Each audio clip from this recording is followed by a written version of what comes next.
It was the mid-1500s when the persecution of witches became a mania in Europe. On the continent, witch burning went through the roof. Sorcery became a capital offence under Scotland's Witchcraft Act of 1563. So what was driving this mania? Well, in times of religious upheaval, political instability, economic hardship, crop failure, the frightened citizens cast around for a scapegoat.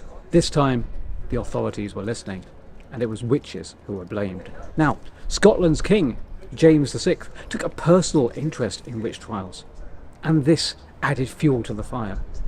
He believed himself to be a victim of witchcraft, and in 1597 he actually wrote a book on witch hunting called Daemonologie. Now, in this book, he outlined careful procedures that, well, as far as he was concerned, providing evidence that magic and witchcraft powers genuinely existed. But he also outlined procedures for tackling those who might have been accused of witchcraft. Now, as you can imagine, this was adding fuel to the fire, but it was also adding, I would suppose, adding more sense of paranoia to people who were afraid they were already living amongst witches, many of whom could have been hiding in plain sight, which, I might add, is precisely, well, closer to the truth than we might have imagined. Many of these people were just like you and me, in fact. Imagine, as the records show, two neighbors in a street having a fight, followed by a strange, unusual coincidence of some sort. All of these incidents would point to the general direction of the belief in the greater magical powers being at work. In 1704, the coastal town of Torryburn in Fife thought they had a problem, a toxic witch problem. In the early 18th century, life was so short and uncertain that people turned to religion and superstition to explain their misfortune. Lilias was a poor woman in his 60s, and she was accused of being a witch by a quite inebriated woman, Jean Bizet.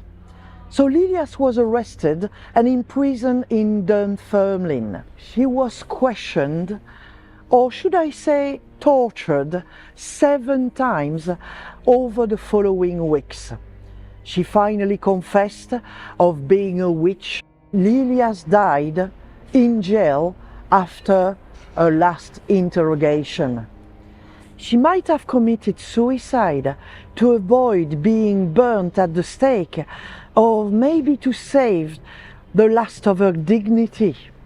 Lilias Adie's story is one of thousands that remind us of the paranoia-induced frenzy of the time, when ordinary people, just like you, were being accused of being witches. Perhaps they just had an odd birthmark. Perhaps they were just unmarried women. So what's so special with Lilias Adie?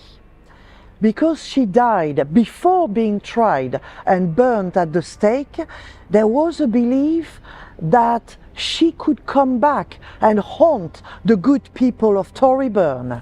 A witchcraft belief was that Satan could reanimate the worshippers after their death, so that they could come back, become revenants, and fight the agents of the church.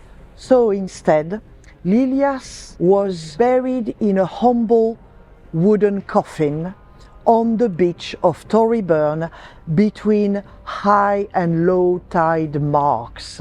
And then they added a large stone slab on top of it to prevent the devil to possess her body from rising again. That's what's so special about her story. It's the only known witch's grave of that kind in all of Scotland. The bones, which usually ended up in ashes, survived. Lilias' grave was robbed in 1852, and then her skull found its way to St Andrews University Museum in 1904. After the university photographed her skull, all her bones went missing. But in 2017, a forensic artist of Dundee University used the century-old photos to digitally reconstruct the face of Lilias Adie. And this is giving us a glimpse of the only known Scottish witch in history. But there are so many more tales of witches in Scotland. The year is 1944. Helen Duncan is convicted under the Witchcraft Act of 1735. So why exactly was she on trial in the first place? Well, after marrying her husband, it was in fact he who saw the potential in her psychic abilities. By 1926, the couple had moved to Edinburgh, with Helen becoming a showwoman. The lifestyle was good for a decade or so, until her work caught the attention of the authorities during World War II. You see, she claimed to have spoken with a sailor who perished on board the HMS Barham. The problem with this being, the War Office hadn't announced it yet. Ultimately, she was arrested during a séance. The motive was apparently to stop her from potentially revealing the date, location, and other pertinent information about the upcoming Normandy landings.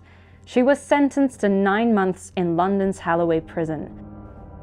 In the end, Scotland's witch mania lasted well over a century. During that time, hundreds of people, mainly women, were identified as witches and sentenced to be strangled to death and their bodies burnt at the stake. And that happened at sites such as the Castle Esplanade, down on the Grassmarket, and at the Gallows in Leith. Ultimately, by the 18th century, the religious Reformation was settled in Scotland, and the land became peaceful and stable. The educated elites, while still believing generally in witchcraft, began to question the accuracy of the proofs of witchcraft and the evidence that was being brought to court. And by 1736, the Witchcraft Act passed by Parliament repealed all laws against witchcraft, and the mania ended. Today, you can find a small well on your way to Edinburgh Castle that honours all of those who were tried as witches. Now, if you would like to find out more about Edinburgh and Scotland's fascination with witchcraft and its history, do please join Witches, Trial and Truth.